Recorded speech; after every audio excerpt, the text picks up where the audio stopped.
Հարգելի գործընկերներ, ես Կարեն Զարդոյանն եմ, Իրավունների հայկական ասոցիացիայի նախագահը, Հայաստանի քրեների հակակոռուպցիոն կոալիցիայի գլխավոր քարտուղար, նաև հանդիսանում եմ հակակոռուպցիոն քաղաքականության խորհրդի անդամ, թույլ տվեք ողջունել ձեզ այսօր այս կարևոր միջոցառմանը մասնակցելու համար, իրոք սա շատ կարևոր միջոցառում է և նվիրված է 2023-26 թվականների հակակոռուպցիոն ռազմավարության և դրանից գործողությունների 2023-24 թվականների մշտադիտարկման արդյունքների վերաբերյալ զեկույցի ներկայացման շնորհանդեսին շնորհակալություն եմ նաև գործընկերներին այսօր մասնակցելու համար Քոչարյանին և Հայաստանի քրեների հակակոռուպցիոն կոալիցիայի կառավարման խորհրդի նախագահ Տիկին Սալոմոնովին, որոնք հանդես նաև ողջունի խոսքերով, որպես բացման խոսք նշենք, որ սա առաջի մշտադիտարկումը չի մեր կազմակերպության, Իրավունների հայկական ասոցիացիայի և հակակոռուպցիոն կոալիցիայի կողմից, մենք յուրաքանչյուր տարի դիտարկում ենք, մշտադիտարկում ենք անկախ հասարակական մշտադիտարկման ձևաչափով և զեկույց ներկայացնում ենք բոլոր գործընկերներին և հրապարակում ենք, հասանելի ենք դարձնում նաև հանրությանը հետաքրքրող անձանց, բնականաբար մեր գործընկերները կխոսեն օրակարգով նախատեսված է զեկույցի կազմման և մոնիտորինգի իրականացման մեթոդաբանության մասին, դրա արդյունքների մասին, ես իհարկե ձեզ դա հրապարակված է և բանից արդեն բաց է, մեր կայքում դրված է Իրավունների հայկական ասոցիացիայի և հակակոռուպցիոն կոալիցիայի և կարող եք տեսնել,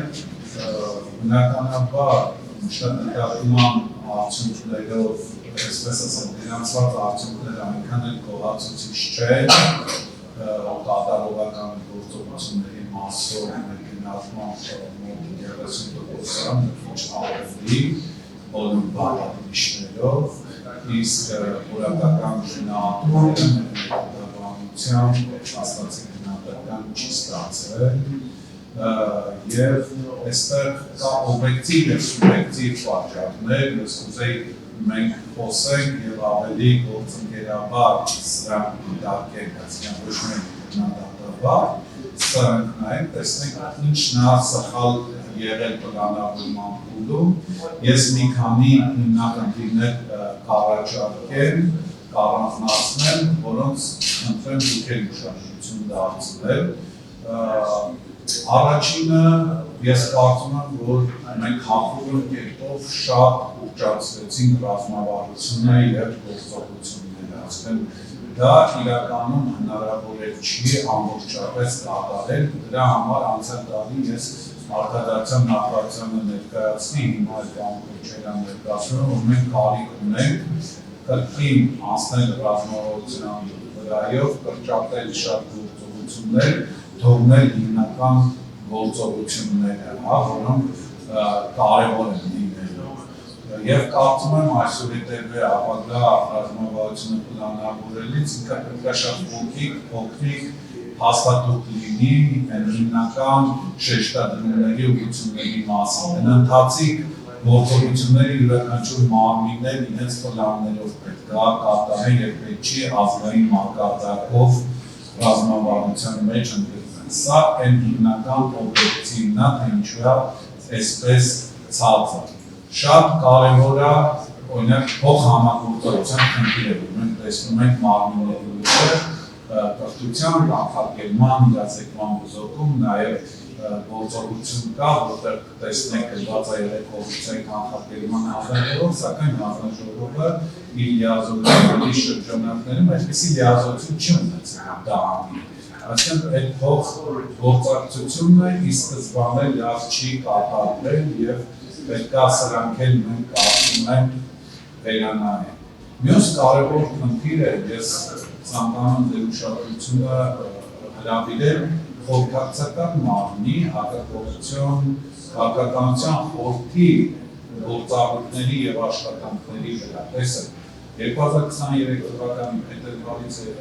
այսքան մենք ունեցել ենք ընդհանուր 2 նիստ։ Այնինչ պետք է 3 ամիսը մեկ նիստեր ունենալ։ Մյուս նիստն առաջիկայում հնարավորված ամսի 14-ին։ Քաղաքականության մարմինը պետք է լինի այն հարթակը, որտեղ պետք է բոլոր գաղափարները, բոլոր տեսակետները, բոլոր ներուժը հակակոռուպցիոն կուտակվի եւ այսպես ասենք մտավոր ուղեղային կենտրոնը։ Ցավոք այսօր մեր խորհուրդը այդ գործառույթները չի իրականացնում եւ առաջիկա օրակարգն որ նայում ենք, էլի հերոյ է քաղաքականության հարցերը քննարկելու օրակարգի։ Այսինքն մենք պետք է առաջի հերթին քննարկենք մշտադիտարկման արդյունքները, եւ նախարարության կողմից եւ քաղաքացիական հասարակության, տեսնենք ինչ խնդիրներ կա քաղաքականության մեջ։ Ցավոք օրակարգում ես առաջարկում եմ այդպես էլ դեռ չգտան հարցը, ավելի կարևոր երևի հարցեր կան ամենի ինքնությունները դրախարում թե գտանեն քիչ sense արդեն մորայնանում, բայց պետք է լուրջ հարցեր քննարկել խորհրդում, լուրջ հարցեր քննարկվի եւ ուղենիշներ սահմանվի եւ իրանք կատարածվեն կառավարության, նախարարության, վարչապետի կամ այլ մարմինների որոշումները։ Ես ցավում եմ, որ այսօր քաղաքականության խորհուրդը չի սպասարկում հակակոռուպցիոն օրակարգ։ Սա շատ լուրջ հարց է եւ կարծում եմ սրա վերաբերյալ պետք է լուրջ քննարկումներ լինեն։ Մյուս կարևոր հիմնախնդիրը կապված է մարմինների կազմավորման, չգիտեմ, թափանցիկության, հաշվետվողականության, հասարակական վերահսկողության խնդիրների խոսքը եւ դատախազի ընտրության խնդիրներն հակակոռուպցիոն եւ հակակոռուպցիոն կոմիտեի նախագահի եւ ցավոք ԿԿՀ-ի անդամների մենք այսպես էլ կազմը չեն կարողանում ձևավորված տեսնենք վերջի 2 տարիների մեջ։ Սրանք լուրջ համակարգային խնդիրներ են, ավելին չասեմ, որ նույն այդ ընտրություններում քաղաքացիական հասարակության ներգրավումը բավական լուրջ խախտումներով անցնում, շահերի բախման խնդիրներով անցնում,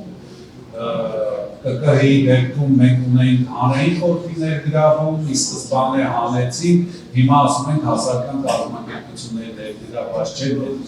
անհուշად ինչ-որ սխալների շրջապատումների մեջ ենք, իսկ այդ մարմինները պետք է կարողանան զարգանալ, սպասարկել իրենց օրակարգերը, բայց ցավոք այդ մարմինների վրա անդադիշ լիազորությունները ավելանում, կարողությունները չեն զարգանում, համապատասխան ձևաչափով եւ ծավալով դրա համար նաեւ այդ խնդիրները ունեն։ Մյուս խնդիրը կարծում եմ կապված է միջազգային կազմակերպությունների հակակոռուպցիոն ոլորտում հասարակական սեկտորի կազմակերպությունների հետ աշխատանքներին։ Կարծում եմ, որ որոշ կազմակերպություններ արդեն մոռացել են, որ իրանք են քարոզում, որ պետք է Հայաստանի թափանցիկություն լինի, հաշվետվողականություն լինի, առանց մրցույթների միլիարդավոր դրամներ են տեղաբաշխում անհասկանալի օրակարգերի համար, արդյունքները չկա եւ կարծում եմ, որ կոալիցիան պետք է նաեւ ապագայում այդ կազմակերպությունը քննարկել նաեւ միջազգային կազմակերպությունների հակակոռուպցիոն ոլորտում տրամադրված գումարների լուրջ մոնիտորինգ իրականացվի եւ արդյունքները ներկայացվի հասարակությանը, որովհետեւ դա է համաչափ տեղաբաշխում չի արվում, որը նաեւ եթե մենք ուղղակի կապակցում ենք ռազմավարության կատարողականի հետ, տեսնում ենք, որ այդ ներդրումները որևէ կերպով այսպես չեն նպաստել, որպեսզի այդ արդյունքները գրանցվեն ռազմավարության նախատեսված, բայց փողերը ուր է գնացել, ինչ խնդիրներ են լուծել, հսկայական միլիարդավոր դրամները, սա էլ կարծում եմ մյուս խնդիրն է, որը պետք է հետևողական լինի եւ պետական մարմինները եւ քաղաքացիական հասարակությունը եւ միջազգային կազմակերպությունները, որովհետեւ եթե արժեքների մասին են խոսում, այդ արժեքները առաջին հերթին իրենք պետք է կրեն, նոր փորձեն դա քարոզել հասարակության հետևող քաղաքացիական հասարակության շրջանում։ No, հիմնականում ես ավելի sense համակարգային փորձեցի իմ տեսականով խնդիրները ասել, ում ռազմավարության մշտադիտարկման մասով մենք ունենք փորձագիտական թիմ, իրենք ելույթ ունենան եւ կներկայացնեն, կպատասխանեն ձեր հարցերին, նաև ուզում եմ շնորհակալություն ապրել մեր թիմին, փորձագետին եւ մեր իրավաբանին, որոնք արդեն մի քանի ամիս քննաջամ աշխատեցին, նաև այն բոլոր պետական մարմիններին, որ մենք ուղարկեցինք նախագիծը եւ իրենք նախագծի վերաբերյալ տվեցին իրենց դիտարկումները, որոնք մենք հաշվի առանք ու վերջնական նախագիծը կազմեցինք։ Այսինքն շատ մասնակցային գործընթացով ենք փորձել այդ ամեն ինչը իրականացնել ու բոլոր կարևոր դիտարկումները, հաստատված դիտարկումները մենք վերջնական նախագծում տեղ ենք գտել։ Կրկին շնորհակալություն եմ հայտնում մասնակցության համար, մաղթում եմ մեզ վերունավոր աշխատանք։ Մինչև հրավիրեմ մեր փորձագետին եւ իրավաբանին ներկայացնելու զեկույցը ասեմ, որ մեր կազմակերպությունը իրավաբանների հայկական ասոցիացիան եւ կոալիցիան, Հայաստանի քրեական հակակոռուպցիոն կոալիցիան միշտ կարևորել են պետական մարմինների հետ կառուցողական ձևաչափով աշխատանքները, միշտ մենք օժանդակել ենք պետական մարմիններին հակակոռուպցիոն օրակարգի սահմանմանը, ինստիտուտների զարգացմանը,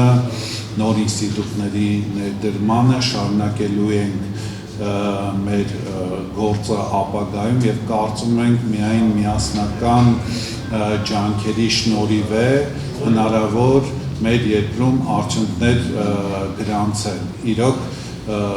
հասարակությունը երկար է սպասում արդյունքներին, հասարակությունը պետք է յուրաքանչյուր անդամ զգա այս հակակոռուպցիոն պայքարի բերած օգուտները իր անձնական կյանքում, ցավոք դեռևս մենք որոշակի հեռավորության վրա ենք գտնվում այդ վերջնանպատակից, բայց հուսով եմ, որ համատեղ ջանքերով հնարավոր է իրոք Հայաստանը դարձնել մաքուր երկիր, որտեղ յուրաքանչյուր քաղաքացի կուզենա ապրի, արարի, այլ ոչ թե պատե առիթ գտնի Հայաստանը լքելու համար։